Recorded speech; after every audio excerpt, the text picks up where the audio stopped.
Kali ini kita akan membahas sebuah film rilisan tahun 2001 yang berjudul A Beautiful Mind. Film ini disutradarai oleh Ron Howard dan ditulis oleh Akiva Goldsman. A Beautiful Mind adalah sebuah film yang diangkat dari kisah nyata mengenai seorang jenius matematika yang kehidupannya semakin berantakan setelah menerima sebuah tugas rahasia dari seseorang yang sangat misterius. Kalau kalian tidak masalah dengan spoiler, ini dia alur cerita dari film A Beautiful Mind.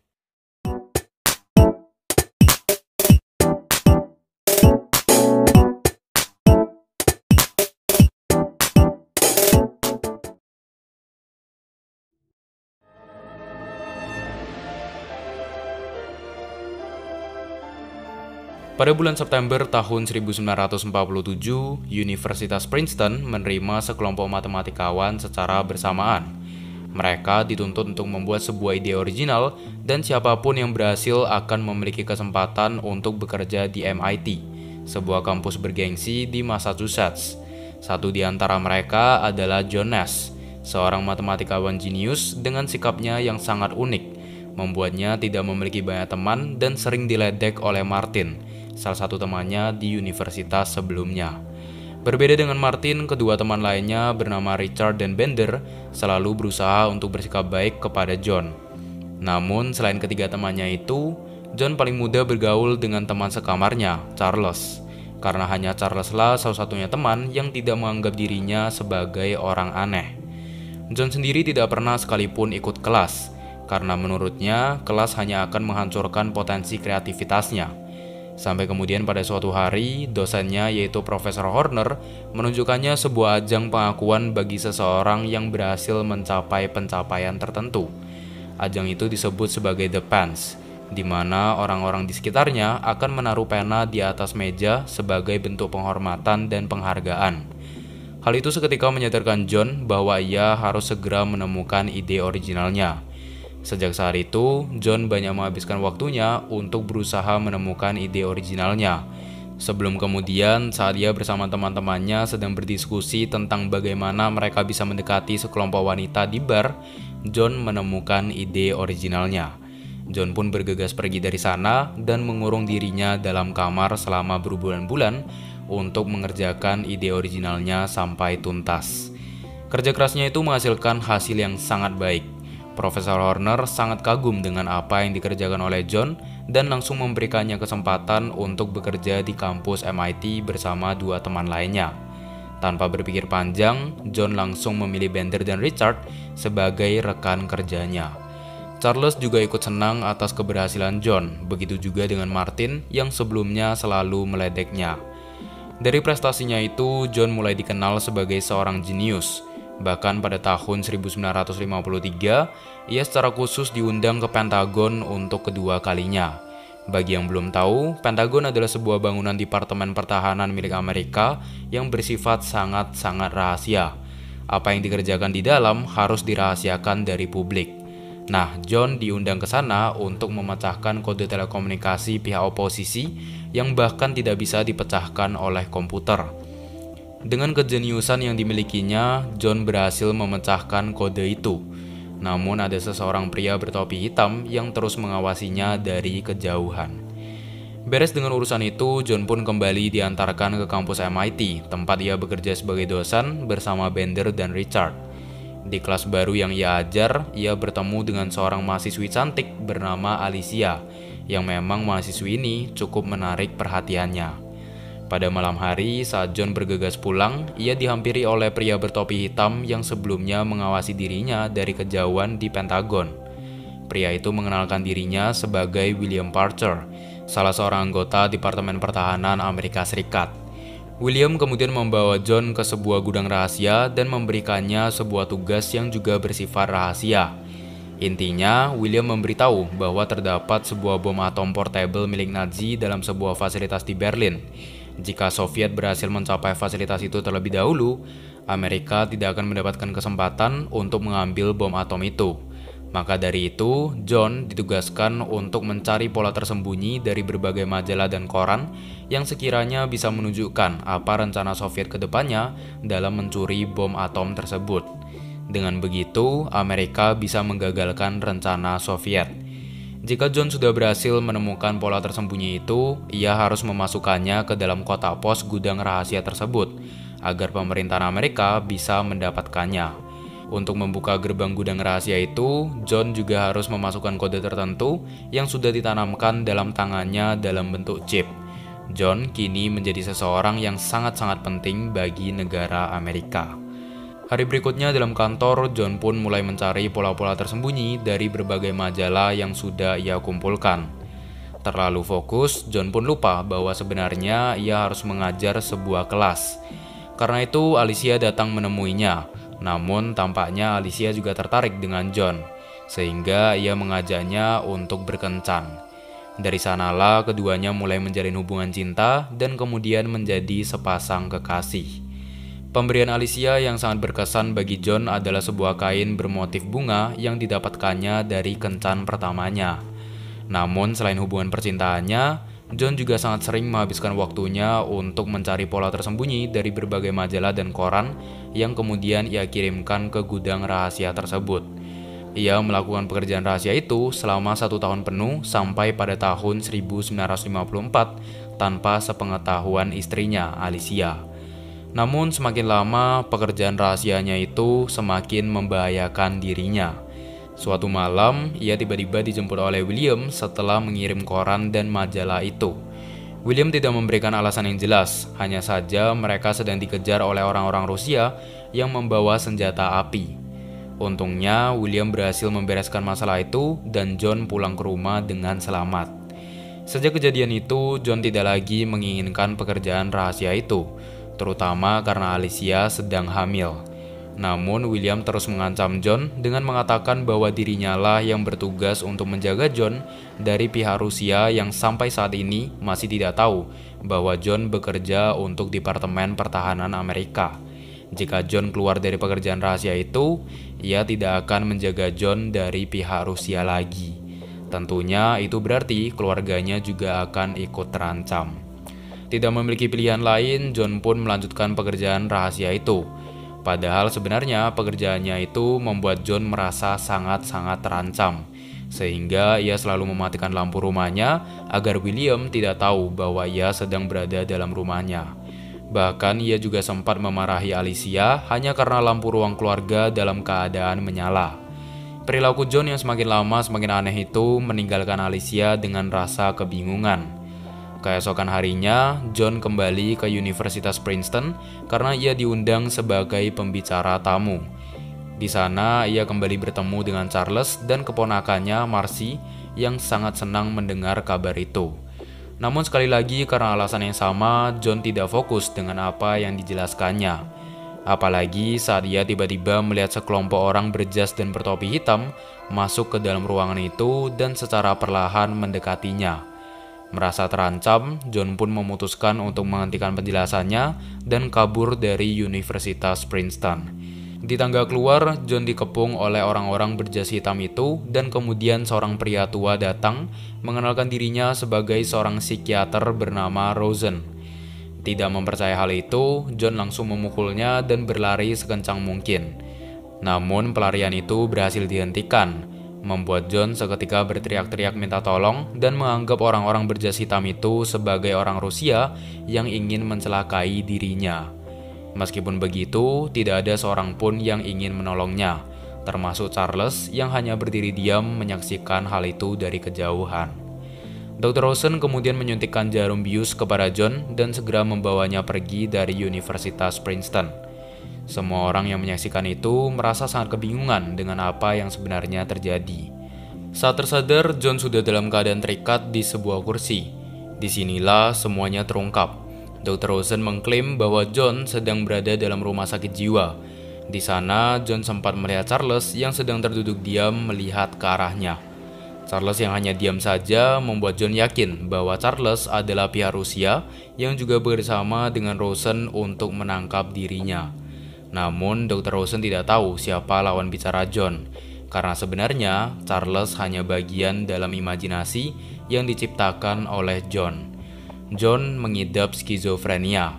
Semua hal yang berhubungan dengan pekerjaan rahasianya di bawah Departemen Pertahanan Amerika hanyalah bagian dalam imajinasinya. dari pemecahan kode di Pentagon, pertemuannya dengan William Parcher, sampai ke pola-pola tersembunyi dalam majalah dan koran. Dr. Rosen sendiri datang ke Universitas Princeton atas kehendak Alicia yang semakin lama melihat sosok suaminya bertingkah semakin aneh. Ternyata benar bahwa John mengalami gangguan jiwa berupa skizofrenia. Awalnya Alicia tidak percaya dengan perkataan Dr. Rosen. Namun Dr. Rosen sendiri sudah sempat menghubungi Universitas Princeton dan memang benar bahwa sebenarnya John tidak pernah memiliki teman sekamar. Ingin mendapatkan detail pekerjaan rahasia John, Alicia pun memulai pencariannya dari kantor John di Universitas MIT. Dalam kantornya, Alicia menemukan banyak sekali koran dan majalah yang ditempel di dinding dengan coretan-coretan tidak jelas. Ia kemudian melanjutkan proses investigasinya ke gudang rahasia, tempat John mengirimkan lembaran-lembaran majalah dan koran.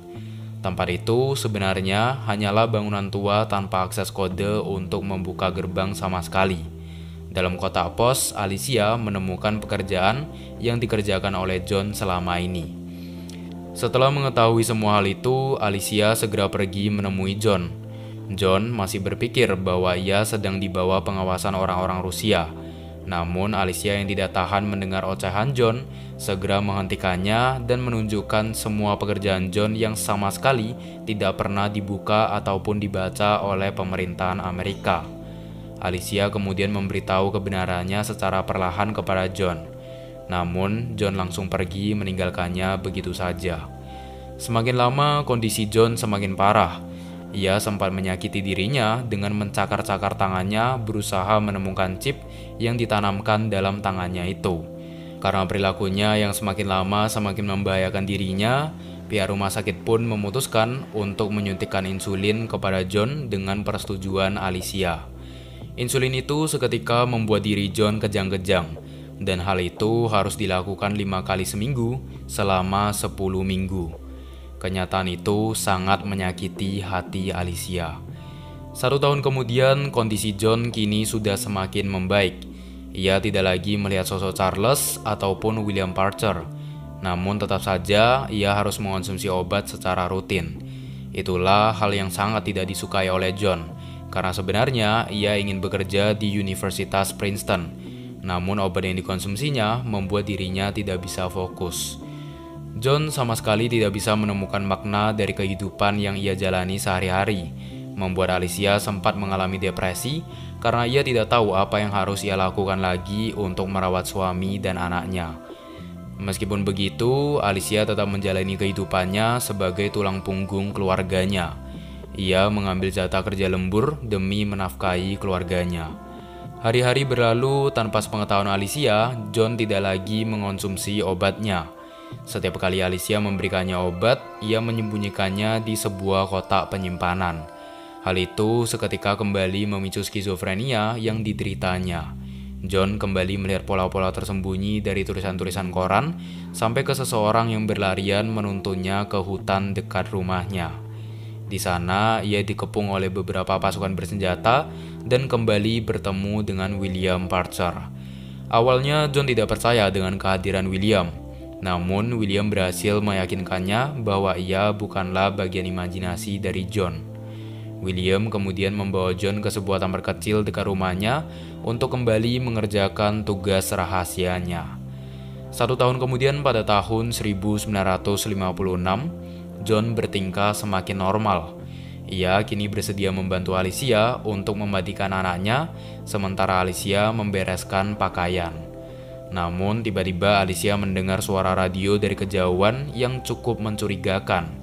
Alicia pun memutuskan untuk mengikutinya dan ternyata suara itu membawanya ke tempat di mana John mengerjakan pekerjaan rahasianya.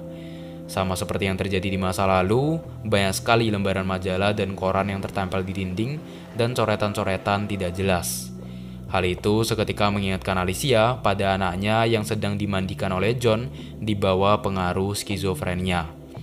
Alicia segera berlari sekencang mungkin kembali ke rumahnya dan naik ke lantai 2. Di sana, ia melihat John yang bertingkah sangat aneh dan segera menyelamatkan anaknya yang hampir saja tenggelam di bathtub.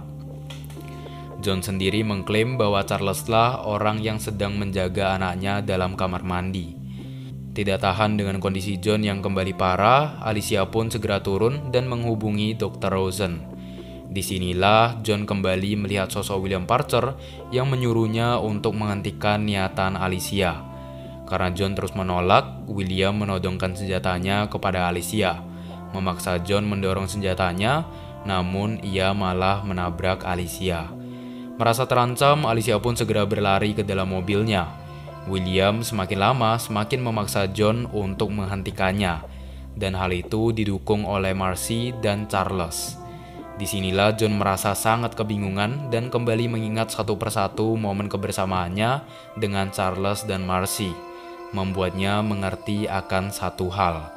Sesaat Alicia ingin pergi dengan menggunakan mobilnya, John langsung menghentikannya dan mengatakan bahwa Marcy tidak pernah bertambah tua, menandakan bahwa kini John sudah bisa membedakan yang mana yang asli dan yang mana yang tidak.